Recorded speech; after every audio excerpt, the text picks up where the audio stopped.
Halo, dan selamat datang kembali di Info How to Set. Dalam video ini, saya akan menunjukkan cara meningkatkan performa bermain game di Vivo Y19s. Mari kita mulai.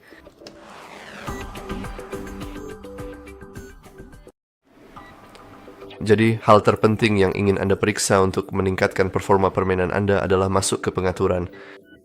Dalam pengaturan, Anda ingin menggulir sedikit ke bawah. Oh, maaf, tidak menggulir ke bawah. Ke bawah sepenuhnya. Masuk ke RAM dan ruang penyimpanan di sini. Masuk ke RAM dan pastikan Anda telah mengaktifkan RAM tambahan. Dan ponsel ini, secara default, sudah memiliki kapasitas penyimpanan yang sangat besar, jadi memanfaatkan penyimpanan itu sebagai RAM atau memori akses acak sangatlah penting dan cukup membantu. Misalnya, jika Anda ingin meningkatkan kualitas permainan, meningkatkan stabilitas, atau sekadar menambah jumlah aplikasi yang bisa berjalan di latar belakang saat bermain game.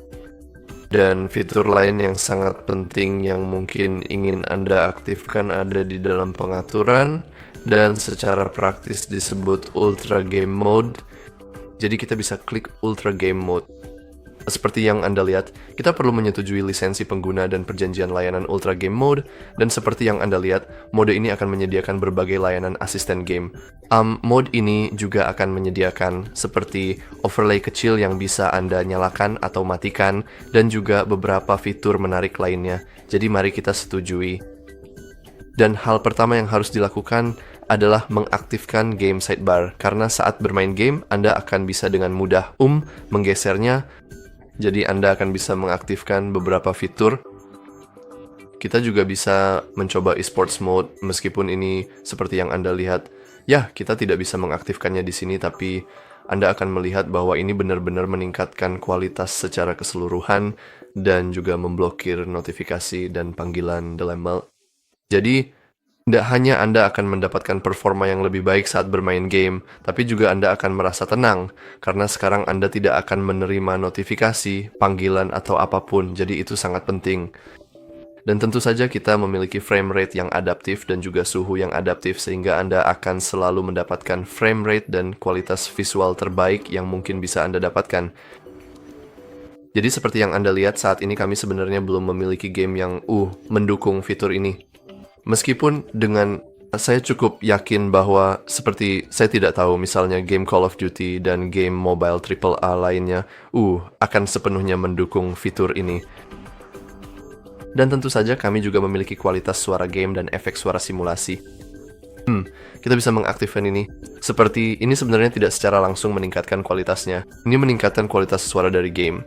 Tapi, ketika Anda peduli dengan hal-hal tersebut, Anda selalu bisa mengaktifkan fitur ini dan menyesuaikan siapa diri Anda. Jadi untuk saya, dan mungkin untuk sebagian besar gamer mobile, ini adalah pengaturan pertama, di bawah 13 tahun. Dan tulisan Anda bisa mengatur 13-60 atau di atas 60, dan juga kita bisa menambahkan profil custom, tapi itu tidak akan berfungsi tanpa headphone. Seperti yang Anda lihat di sini, Anda bisa melihat spektrogramnya dari telinga kiri dan telinga kanan, tapi saya tidak akan memainkannya karena kita tidak punya headphone. Terakhir, kita juga punya opsi untuk memblokir notifikasi, membisukan panggilan, dan pencegahan sentuhan layar yang tidak disengaja. Jadi Anda bisa mengaktifkannya di sini, atau Anda bisa mengaktifkannya lewat sidebar menggunakan mode esports. Jadi sekali lagi, ini adalah fitur yang cukup keren, dan jika Anda ingin meningkatkan performa gaming Anda, saya sarankan untuk mengaktifkannya dan menggunakannya, karena ini bukan sesuatu yang akan otomatis berjalan di latar belakang. Ini adalah sesuatu yang harus Anda aktifkan secara manual. Tapi ya, saya rasa itu saja untuk video kali ini. Jika Anda merasa video ini bermanfaat, jangan lupa untuk like dan subscribe. Terima kasih sudah menonton.